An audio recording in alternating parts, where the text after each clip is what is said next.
Hello everyone, my name is Chris. Welcome to Inside My Mind series, where I explain everything you need to know to become an extraordinary player in finals. Today we'll take a look at 3 rounds that I've played as a medium in a double heavy medium composition against blatant cheaters, and we were able to get a clean W in the final round.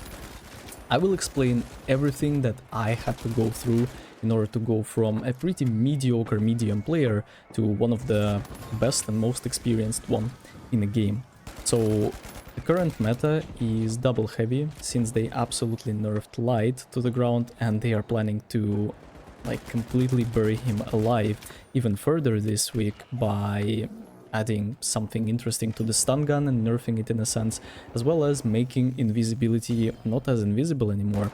So we are having the worst meta of the finals back, or not even back, it's going to be like the worst of the worst ones, because what happened before is that you would have a double shotgun and it was very annoying, but you still could play around it. Now you have 8 barricades, 2 Lewis guns, insane amounts of effective HP, and there is just literally nothing you can do. If you take a look at your role as a medium in double heavy composition, you quickly realize that they actually don't need you. You are like a trophy wife in a Sweden family. You are just there to be beautiful, right? Like, they can pay for a chef, they'll pay for a cleaner. You really don't have to be there for your teammates, and this is the biggest misconception people have when they are playing medium, is the fact that they are like, yo, I need to always stick around for my heavies, I need to always be ready to heal them. But this is further away from the truth, because if you fundamentally look at the nature of the fights in finals, you quickly realize that the most effective way to heal your heavies is to kill people that are trying to kill them. If that makes sense, right? So let me repeat that again. The best way to actually help your teammates is to kill people that are trying to kill them, right? So we're playing double movement because obviously you want to help your heavies get closer to enemies in a pad range, and then you just hook like that. It is your job to steal the cash out most of the time, but it is also your responsibility to stay alive. As you can see here, I am not dying. I have to be the last person to die. I have to be the last person to commit. I have to be the last person to receive damage, and I have to be the last person to be an idiot on a team. As you can see here, we are going for the trophy of my teammate and slow raising behind the first cover. Unfortunately, I wasn't been able to double stack this cash out, which is pretty unfortunate, but yeah. So right here, instead of trying to fight, we are just leaving. There is absolutely no need for us to fight for something because we have such massive advantage. Like this 13k combined with Vault 3 or 4 will give us a very healthy amount of money to be comfortable in a late game. Excuse me, to the point where you would be able to grief out the team that's trying to go through, but you can actually control teams that are qualifying. You can do that by looking at tab and just focusing on them. So here we are going for the parkour onto the windows, trying to get our heavy player so he does not waste any coins, raising behind the first safe natural cover. And then it's very important in a situation like this to really assess possibilities and limitations, right? So if I were in a scrim environment, I would have just took 3 and tried to place it B or try to place it C, swing left side. But here we are just going for my teammate. I am trying to oopsie doopsie, that is very uncomfortable. Boom. Again, it is your responsibility to slow res, and slow resing is absolute key. You never want to defib unless the situation absolutely screams for a defib, right? So even in moments where you are fighting in a 3v3 situation and you understand that you have time, it's very important for you to still go for the slow res, because when you are defibbing, you don't have the option to off angle because your teammate is going to be half HP and it's going to take him 8 seconds to be healthy again. But when you are slow resing, immediately after you let go of your teammate, after he got rezzed, you will be able to actually go and cook. That was one of the most beautiful transitions onto the Light from behind. I wow, crazy. And here I am again, I am not dying. I have to be the person that's never dying on the team, and you do that by off-angling, not playing with your teammates. I absolutely don't care about my damage numbers. As you can see, like I have 2000, but we are actually winning. So I would rather sacrifice my individual performance, so my team will have an easier time winning a lot more games. I'm like, oh no, that was I'm definitely not happy about my aim. So again, like as you can see here, I've done so many slow resets already, and this is crazy. And as long as your team is not dying and getting cash out after cash out, you'll have very, very comfortable games, whether you are playing heavy, medium, light, whether you're playing double heavy, whether you're playing triple medium, right? So no matter the composition, it's very important to be that guy that's never dying. You have to be the person that's somewhere safe, right? So here we canceled the cash, and my teammates are like, yo, let's actually play below. We have an RPG, we have a C4 to drop it down, and this is exactly what we did. Notice how I'm not playing with my teammates. I absolutely have no desire to play with them. I'm there to heal them if I have the chance, but this is not my main priority. My main responsibility is to set up on a high ground, set up on a position of power, and just go for plays. Right, because again, like your heavies, it's very, very unreliable for your heavy to like cook opponent with a Lewis gun because of the weapon sway and then this and that, and recoil is very unpredictable. So it's difficult. You have to be there for your teammate in order for him to unleash his full potential, right? So here we are holding the red barrel, we are playing one below, and if you would look, they placed an APS, and one of the best thing you can do if you know that the team is playing with an APS is to go for a red barrel. It's gonna be a little bit risky if you don't know the timing, but RPG doesn't work and you don't play with the C4, especially if it's not pre-placed before, right? So the only proper play if you're playing one below is to go for the red barrel play. And right here, notice how I'm always trying to find an off angle. I am balancing between helping my teammates and making my own plays. Very, very important. Right here we just gave up our teammate. Absolutely no need for us to fight, and if like one of the worst things that can happen here is we wipe, right? So we have what do we have? 34,000, and this is gonna be more than enough for us to feel very, very comfortable. Right here, 1 minute 25 seconds left. I can just AFK for the whole match. Nothing is gonna happen. We will not lose, and yeah, my team is not gonna wipe, and we are gonna be completely fine, completely safe.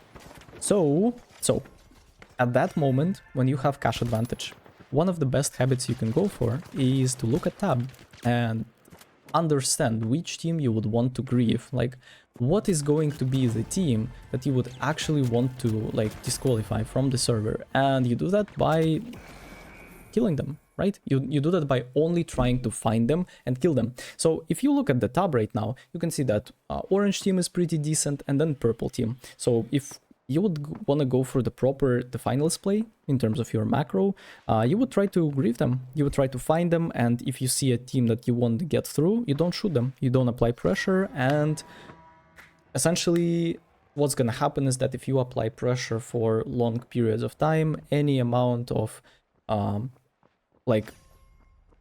any object is gonna break eventually if you apply pressure every single second for a very prolonged period of time. So as you can see right here, we are playing in a very slow and smart the finals, right? We are not playing like idiots, and in a team fight and outside of the team fight, our first priority is obviously rezzing our teammates, right? If you died somewhere, you can wait for opponents to leave and then reapproach and try to res them again. If you see that you lost the fight, you can just pull back a little bit, give space, and then go for the res. This way, it's gonna be way, way better, right?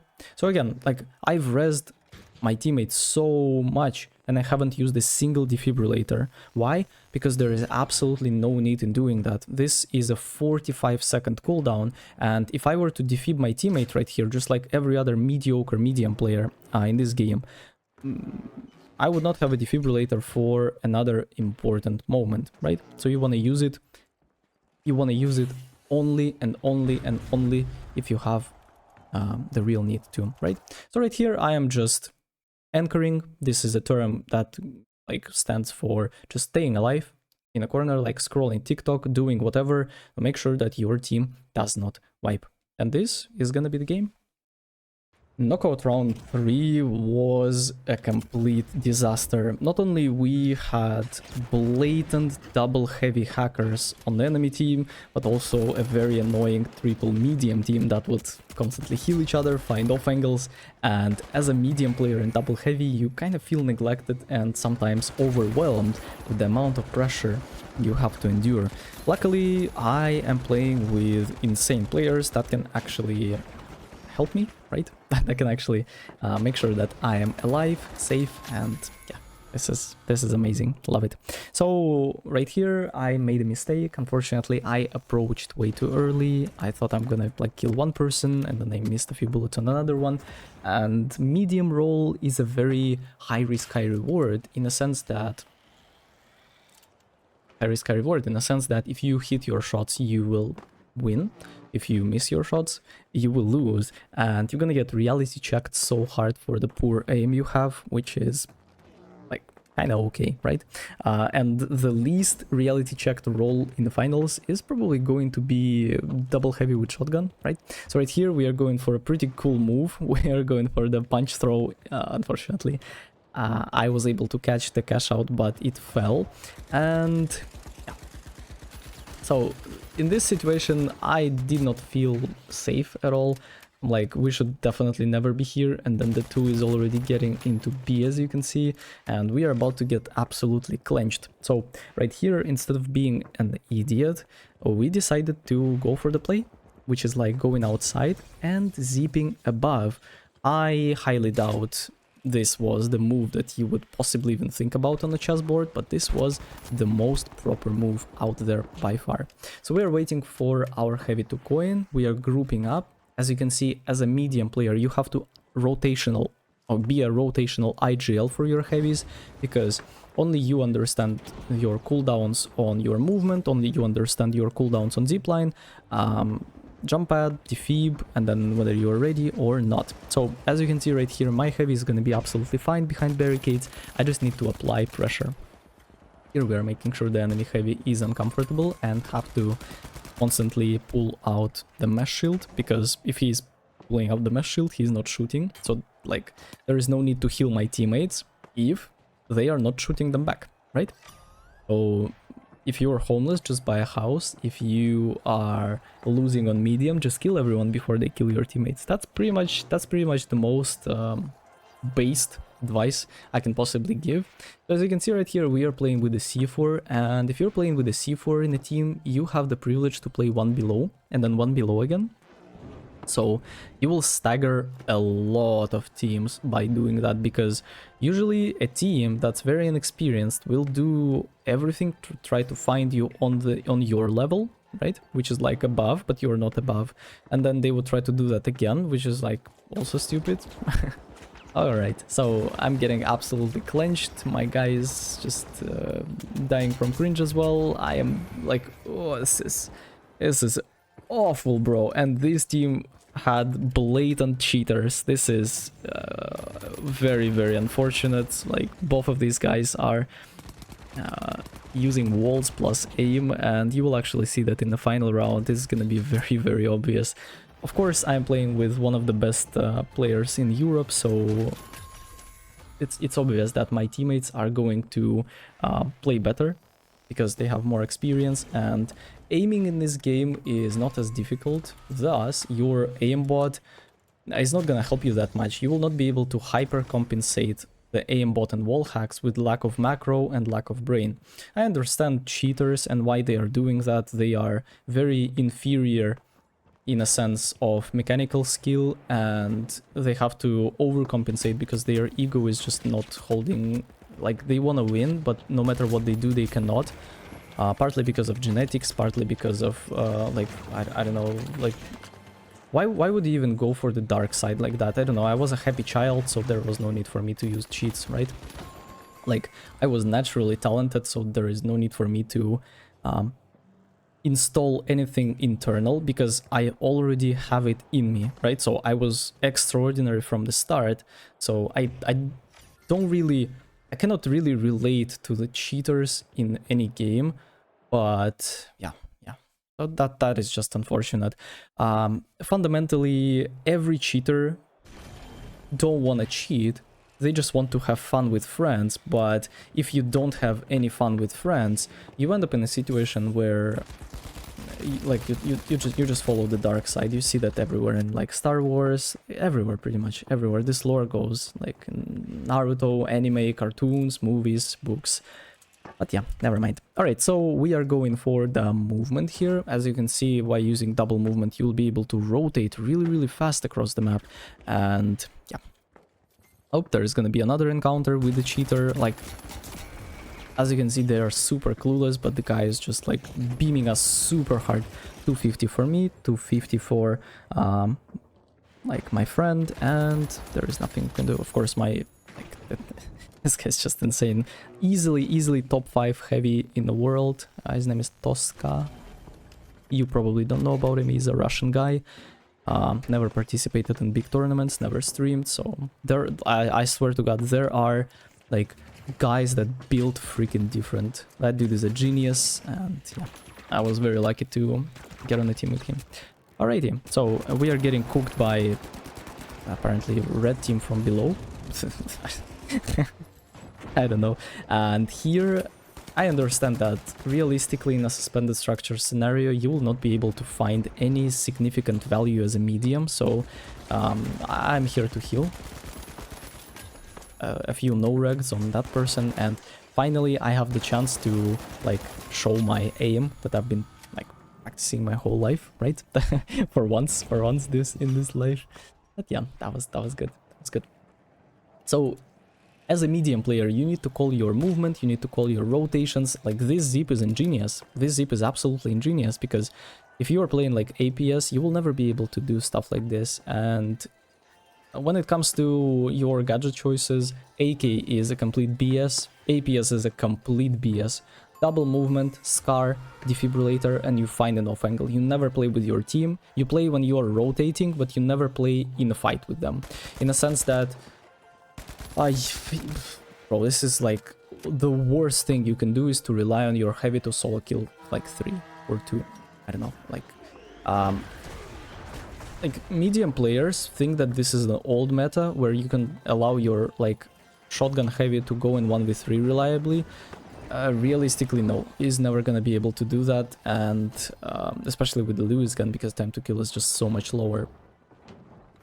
Also, it's important to place ziplines across like this while you're rotating. As you can see, I am cycling my cooldowns in the sense that I don't need a zipline here because we are gonna be in a pod range, but we're gonna get so much faster here, right? So we'll be able to actually go and grieve this team. We don't care for steal. Like my guy is just getting absolutely beamed by an idiot that Toggle cheats again, so I don't know about that. We were able to snatch a kill on purple. I am trying my absolute hardest to do anything against like the red team, because obviously we don't want them in the finals, because that's so obvious. They are blatant hacking both of the heavies, and then they just have a console medium that's just not doing anything. Partly the reason why we won. But yeah, here I am just going for the anchor again. Nothing they can do. We will not be able to lose it regardless. So yep, common 10,000 damage, 7,000 damage in a lobby for all the doubters that they are not cheating. Yeah, pretty. Yeah, they're just really good players, like a plat and a diamond for random one. Alright, so it's gonna be the time for the final round. We lost the fight for the vault because, you know, the guy is toggled even harder, it feels like, and luckily we just have superior game sense and ability to IGL, play as a team, because cheaters don't really rely on their teammates that much. They are just going in, pressing left click, and the machine does everything for them. This is an elevator cash out on Skyway, one of the most difficult ones to retake, especially if opponents are playing with an APS. So right here we are just going in. Oh my, that was so beautiful, I love it. So as you can see, they are playing as 1+1+1, in the sense that one guy is just swinging outside, none of them are ready to help, and we just jump on him and destroy them, because even though he's like blatantly cheating, There is nothing he can do. So in a moment where you are in a 2 versus 3 situation, you can go and play closer to the cache. You can try to fake it. You can try to, you know, like, oh, no. Like, wow. Wow, bro. So I'm... I just got 275 by the guy, and then he went into the village toilet. So we are playing in the elevator. As you can see, we blocked the entrance from the bottom side, right? So they kind of won't be able to do anything here. And then I'm like, press the button. And here we are just defending the elevator. This is a clown fiesta and pretty terrible. I'm like, yo, swing. Like, this guy's just on a steering wheel. I don't know. He's turning around. Nothing he can do. It's just a disaster, right? So here I'm playing closer to cache. Yeah, behind the barricade. Absolutely amazing. Like you would want to ask your teammates for barricades, right? So you would be able to really stay alive, especially in cash outs where you don't have much natural cover. You can create it yourself with a barricade, and you don't need your heavy to mesh you, because again you are playing at an off angle. And yeah, this is gonna be a clean cash out retake. The guy is already at 3000 damage. I wonder where that came from. Here we are going for the tap on the 2. It's important to always scout, always get into position of power. The guys are, oh my god, it's gonna be so freaking obvious that they are using, like, look at, oh my god. Hell nah, bro, hell nah. So we are just slow resetting. One of the best things we can do here is just to pace cash out and to be as fast as possible using movement. I needed to pre-place the zipline right here for my teammate. I'm like, yo guys, just give them the cash and then try to kill them when they are rotating. Probably that would be the best play. Yeah, I'm going on a hotel, and I seriously underestimated how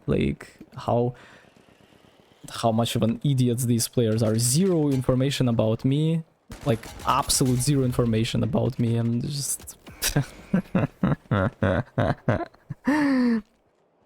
I just got, yeah, melted to say the least. Here we're just gonna give up space, and then, like, notice how even against hackers you can still win if you are playing proper the finals. I'm like, yo, full drop, give them space, and then whoop. And then the idea is here is to surprise them from, like, behind using a pod, right? And then we were able to kill one guy, and then they just fall apart. Like, even when they have wall hacks and aim and this and that, it's just, bro, it is, what are they gonna do against a good team? Nothing. I mean, they can just toggle hacks so freaking hard that they will trigger bot and they will definitely win the game, but at what cost? They're just gonna get banned. Obviously their ego is already hurt, that's why they are using cheats, but imagine losing to enemies by, like, 2 of you are using blatant walls and aim, and you are still losing. This is one of the most discouraging experience. Who are they gonna blame? I don't know. Government, parents, weather, luck. I don't know. Like, who's there to blame? You are playing with hacks. You don't miss, quite literally, from any range, and then you lose still. Like, obviously the problem is in you, right? And I feel like there is just no point there is just no turning back. When you are a cheater once, you're gonna be the cheater forever. It's just, yeah. I feel sorry for these people. They are very pathetic in a sense. I just feel really sorry. They are broken, sick. Nothing they can do. Half HP on the guy. Like, yeah. Okay, as you can see here, we are head glitching, and it's really difficult for them to rotate, especially when we are playing properly. The idea here is we just, like, head glitch with head glitch, and then we pod with double RPG and destroy them. Boom. We picked off the medium, and then we are just podding onto them. Whoop. Yep. Alright, I'm using the zip to get on the high ground. This guy is dead because we are playing as a team. And then just one player alive. And my guy is gonna cook him. Beautiful. Like, look. Yeah, bro, if you wanna win against cheaters, you just need to play with, like, one of the best players in Europe. And you have to be one of the best players in Europe. That's, bro, simple as that. Like, I don't know. Here we're reporting them because, like, I should have reported the second guy as well. He's obviously like hacking as well. And the time is low right now, so what we have to do is we just need to head glitch again and then play for cash. We C4 it down and then we do everything to cancel it, right? So we don't see them, using the ping in order to like go for over here. As you can see, if you spam your ping and it says over here, no. Oh, okay, enemy spotted. Yeah, when it says enemy spotted, but yeah, this is just a complete disaster. So this is going to be the game. Hopefully it was educational for you. See you in the next time. Take care.